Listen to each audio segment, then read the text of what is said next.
Meio-dia e 32 minutos, a gente está ao vivo aqui no Mobiliza Brasil. Agora é hora de entrevista aqui no programa.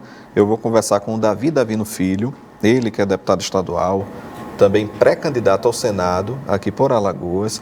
Eu estou olhando um pouquinho da história aqui do Davi. O Davi, lá em 2008, ele foi um dos idealizadores da FUNBrasil, né, junto com a dona Rose Davino, né, a mãe do Davi Filho. E ele estava até comentando em off aqui, pessoal, que começou até antes disso, porque lá em 2008 o Davi tinha 19 anos, mas ele disse que desde os 17 já tinha ações, quer dizer, muito jovem, né, já estava envolvido com essa questão de dar esse atendimento, essa assistência, né, à população. E agora, aos 34, ele até comentou que vai completar 35, né, Davi? Perto da janela, dia pertinho primeiro. da janela, parece que já foi encaixado, já é perfeito para acontecer dessa forma, né? Boa tarde, seja bem-vindo aqui ao Mobiliza Brasil. Boa tarde, Drailton. Para mim é um prazer estar aqui, cumprimentar todos que estão nos acompanhando através da rádio e da TV também.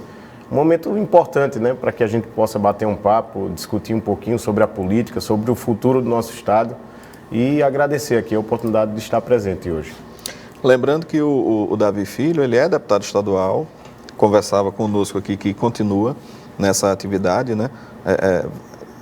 Comparecendo às sessões, cumprindo com a sua agenda na Assembleia Legislativa, mas ao mesmo tempo está viajando, está acompanhando, cada hora a gente imagina que está num local diferente. Fala um pouquinho, Davi, o porquê de você oferecer o seu nome ao Senado Federal, como foi que chegou esse momento, como foi que você percebeu, quem está junto com você, né, as lideranças políticas que com certeza lhe chamaram para essa missão também. E fala um pouquinho para a gente como é que você tem percebido Alagoas pelas andanças, pelas viagens. A gente sabe que em cada momento você está num local diferente, ouvindo as pessoas. Fala um pouquinho, né, como é que surgiu essa oportunidade de oferecer o seu nome ao Senado e como é que você está observando o nosso interior do estado, Maceió, também Alagoas.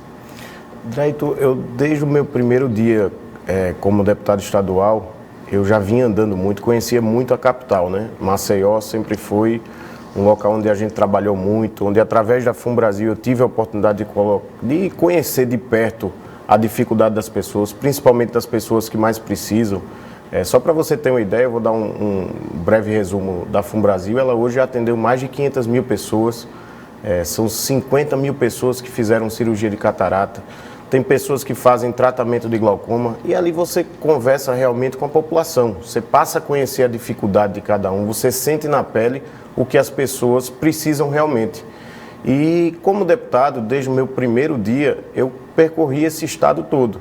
Logicamente que o deputado estadual ele tem suas limitações, ele não pode executar. E eu tenho esse perfil de querer fazer. E quando eu chegava, por exemplo, no sertão, a gente vê que a necessidade daquela região é totalmente diferente da nossa região aqui, da metropolitana. Lá as pessoas precisam ter acesso à água. Uma coisa básica que hoje a gente está vendo aqui na capital também, um sofrimento muito grande por conta da BRK, várias casas sendo abastecidas através de carro-pipa. A gente já teve paralisações, pessoas protestando por falta d'água. E esse problema lá no sertão é um caso histórico, é um caso que já perdura aí por 40 anos, 50 anos. Um exemplo grande é o Canal do Sertão. Foram investidos mais de 3 bilhões de reais para ter a transposição do Rio São Francisco e a utilidade do canal, o governo do estado nunca fez nada. O mais difícil era colocar o canal lá, né? Porque o investimento de 3 bilhões de reais, jamais Alagoas teria condições de fazer um investimento desse porte. Um investimento federal, né? Federal. Uma verba que vem via governo federal. Quem construiu foi desde Lula até Bolsonaro, sempre o Canal do Sertão vem ampliando. E o governo do estado nunca fez um programa, criou uma política pública de distribuição de água. E são esses desafios que eu sei que lá no Senado eu vou conseguir garantir esse recurso para que a gente possa, de uma vez por todas, sanar problemas como esse.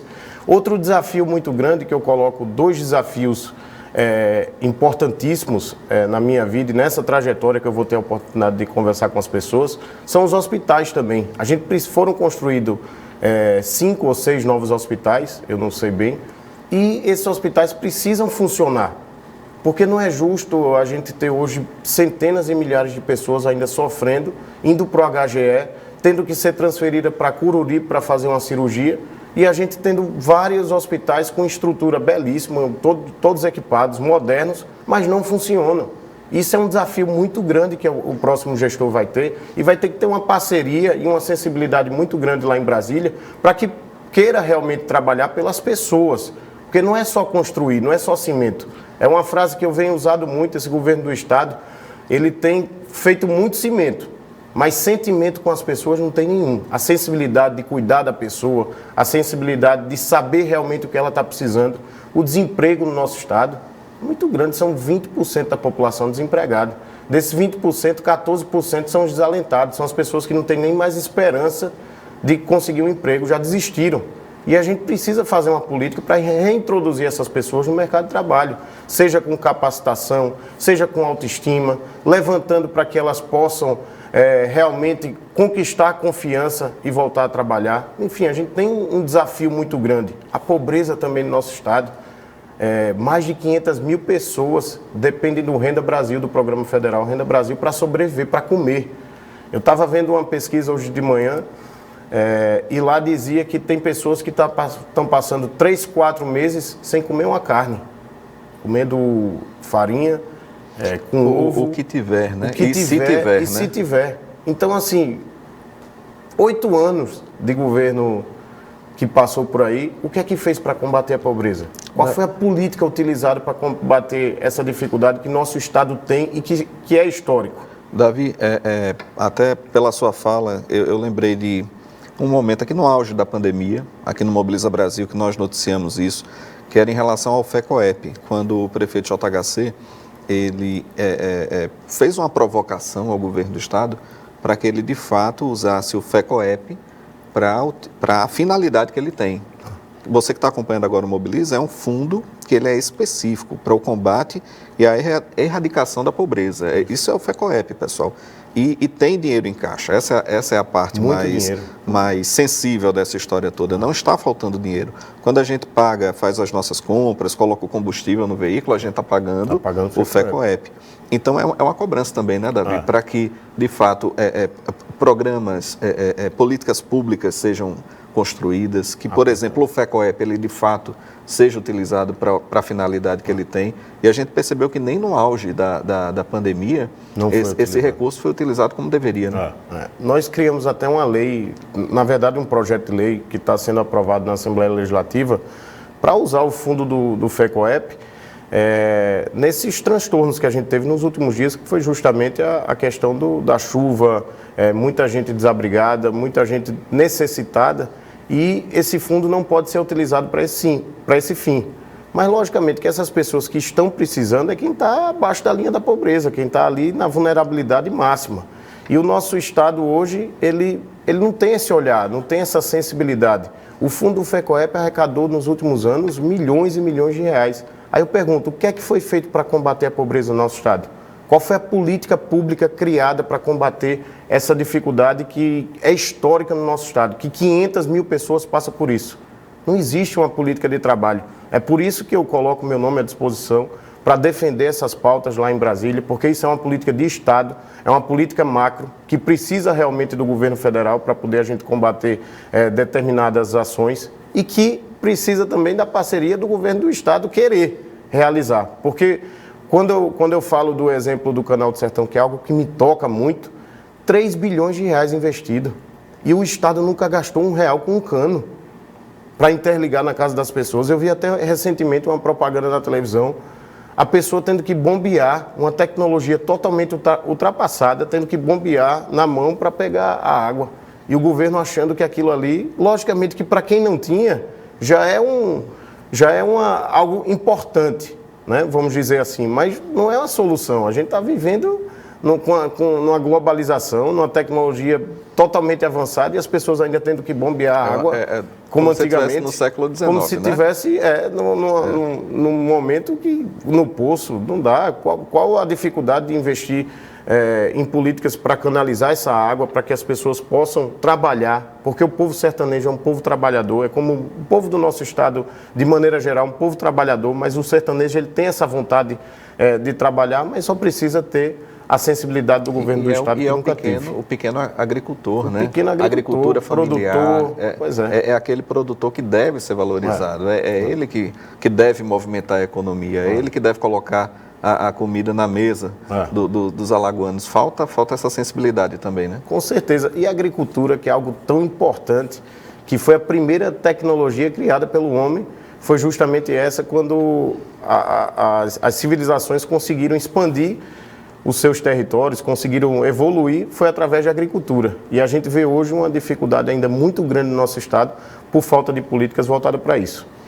Infelizmente, a gente até observa, Davi, e a gente vem falando isso no Mobiliza Brasil, que muitas vezes chega recurso, porque, por exemplo, o Canal do Sertão, o recurso é federal. Isso. Como você disse, chegou desde o Lula, aí vai ter a transição, vai ter a Dilma, o Michel Temer, Bolsonaro, enfim. Mas é um recurso do governo federal, essa obra é tocada pelo governo federal. Mas muitas vezes a gente percebe que falta projeto, não somente para o Canal do Sertão.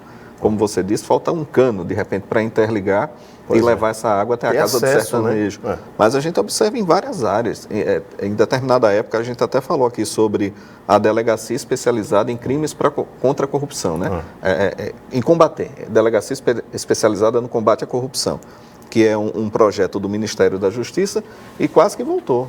Quase que a gente perdia esse recurso porque não tinha projeto. Então, a gente percebe que muitas vezes tem mais propaganda do que política pública de fato, né? Projeto, combater isso, puxar pela transparência, pelo trabalho, eu imagino que é por aí. O senador, ele tem esse papel, né? Ele faz esse diálogo com o governador, com os prefeitos, ele cumpre essa agenda justamente para facilitar, ser um facilitador nesse processo, né? Perfeito. E algo assim interessante, eu denunciei, você falando dessa devolução de recurso federal, e o postulante quer ser senador justamente para angariar esses recursos federais. E nos últimos anos foram devolvidos milhões e milhões de reais para o governo federal por falta de projeto. Você vê que não houve nenhuma preocupação com relação a isso. Eu denunciei lá atrás, há uns 2 anos e meio atrás mais ou menos, a devolução de mais de R$1 milhão para a fomentação do esporte aqui no nosso estado. E assim, eu trabalho muito nessa área de esporte. E eu sei a dificuldade, eu sei quem gosta de praticar, quem tem a oportunidade de praticar, sabe a dificuldade que é política pública para o esporte, que foi abandonada, né? Foi descartada totalmente pelo governo do estado. E eu fiquei assim, paralisado, estarrecido naquele momento, quando eu vi mais de R$1 milhão sendo transferido para o governo federal novamente por falta de projeto. Você vê que não existe sensibilidade com as pessoas, não existe nenhum alcance de querer realmente transformar vidas. Porque eu estou na política, muitas vezes as pessoas falam, poxa, Davi, você tinha uma reeleição garantida, você estava aí, mas eu não quero fazer política para ter mandato, eu quero fazer política para transformar vidas, para realmente trabalhar para aquelas pessoas que precisam, porque eu conheço a realidade de verdade. Eu convivo com as pessoas desde os meus 17 anos, como você muito bem colocou aqui. Então, eu sei a necessidade e eu sei a importância de um senador, principalmente para um estado como o nosso, um estado pobre, que depende justamente dessas emendas federais e que nos últimos anos têm sido devolvidos por falta de prioridades. Quando a gente fala de esporte, a gente está falando de cidadania, né? A gente está falando de formação de caráter, né, desses indivíduos, porque não é esporte de alto rendimento não, pessoal. O esporte, ele tem essa capacidade, né, de formar cidadãos, de transformar vidas. Ele é um agente transformador e, infelizmente, a gente percebe, né, que esse abandono ele tem se caracterizado aqui em Alagoas. Davi, você falava sobre o seu mandato, né, como deputado estadual, até que o pessoal dizia, você trocou, né, uma reeleição garantida. A gente tem alguns números aqui, porque na primeira eleição, deixa eu dar uma olhada aqui, foram, me corrija se eu estiver enganado, 18.562 votos. Isso. Na reeleição, já foram 39.342. E também em 2020, Davi, você colocou seu nome à disposição para a Prefeitura de Maceió e chegou a 97.409 votos. Quer dizer, é uma trajetória que a gente percebe que você vem avançando e cada vez o seu nome está mais conhecido, as pessoas já reconhecem mais o seu trabalho. Eu queria que você falasse um pouquinho sobre isso, sobre como você enxerga essa trajetória de crescente, realmente. A gente percebe que vem mostrando como as pessoas cada vez lhe conhecem mais. Né? O meu mandato ele sempre foi voltado justamente para isso, para transformar. Logicamente que o deputado estadual ele tem limitações imensas, né? A gente tem que legislar e fiscalizar o governo do Estado. Mas eu não consigo ficar só por aí e vou tentando fomentar o esporte, fomenta a cultura no nosso Estado. Trabalho muito pela saúde. Como muito bem você colocou, muitas propagandas são feitas ultimamente. Por exemplo, a gente vê o anúncio de 200 creches. Eu fui fiscalizar essas creches, dessas 200 só tem 3 creches prontas. Várias e várias paradas por falta de pagamentos. Ou seja, não existia um planejamento, existiu só um plano de mídia muito grande para tentar enganar a população, e a gente, no momento certo, a gente vai ter a oportunidade também de mostrar a realidade. Porque quem não usa, por exemplo, as creches, quem não usa a saúde de alta complexidade, passa por alguns ambientes e acha que está tudo uma maravilha, está tudo funcionando. E eu, no meu mandato, eu sempre fiz isso, eu sempre mostrei a realidade e tentei sanar esses problemas, que esse era o meu papel como deputado estadual, como legislativo.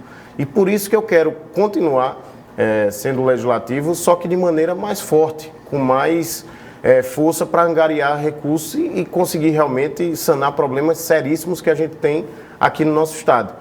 Sei que é uma luta muito dura, uma luta muito difícil. Eu vou andar pelos 4 cantos desse estado, como eu sempre fiz, com muita humildade, conversando com as pessoas, porém de cabeça erguida, que o que eu mais prezo na minha vida é a minha honra, é a minha força de trabalho. E vou colocar o meu nome à disposição para que as pessoas possam escolher e ter a oportunidade, né, de também sair, se libertar um pouco dessas famílias aí que estão envergonhando o nosso estado há muito tempo.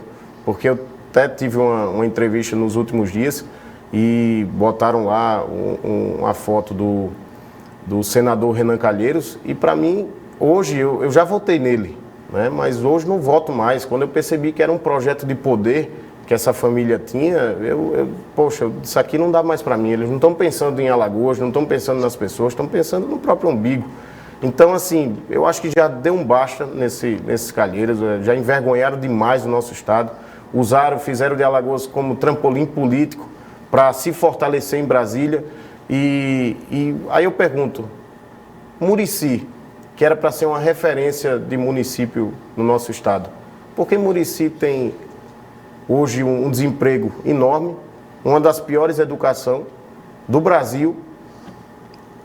A capacitação lá não existe das pessoas, as pessoas totalmente com dificuldades, e o poder que eles têm, a força política que eles têm, era para Murici ser uma referência como cidade. Infelizmente não é, e é por isso que eu estou nessa batalha aí.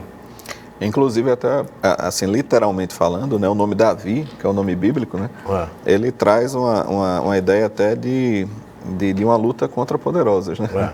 E eu imagino também que seja um combustível a mais, né, Davi, que você tenha. Com certeza. A história de Davi é muito semelhante com a minha história desse momento. É o pequenininho ali lutando contra os poderosos. Mas, graças a Deus, eu tenho Deus no coração e não tenho medo de enfrentar ninguém, não. Coragem eu tenho de sobra para ir para cima deles com tudo.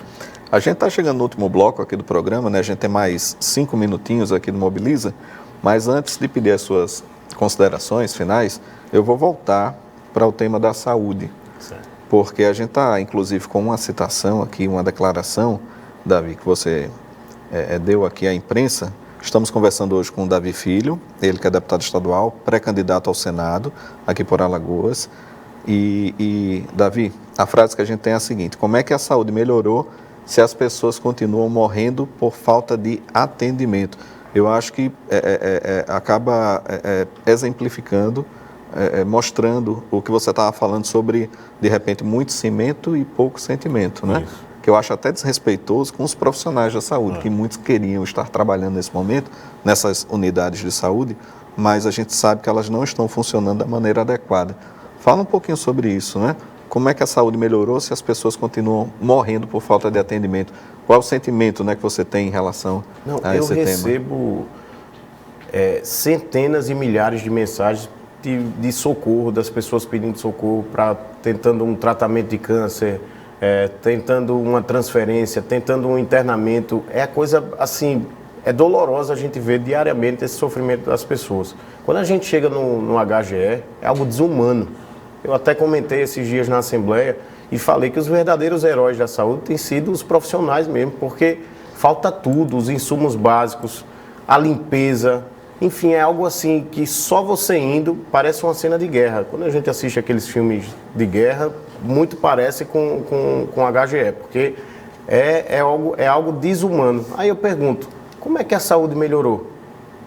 Depois das construções desses hospitais todos, por que não coloca os hospitais para funcionar de verdade? Porque hoje é uma grande farsa. A verdade é essa.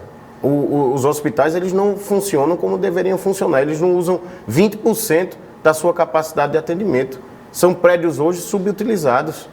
O Hospital Metropolitano, que ele leva um nome tão imponente, tão importante, que era justamente para tomar conta da região metropolitana toda, e a gente vê lá, não usa 20%, 30%, é hospital de porta fechada. Se você sofrer um acidente na porta do hospital, você não pode ser atendido.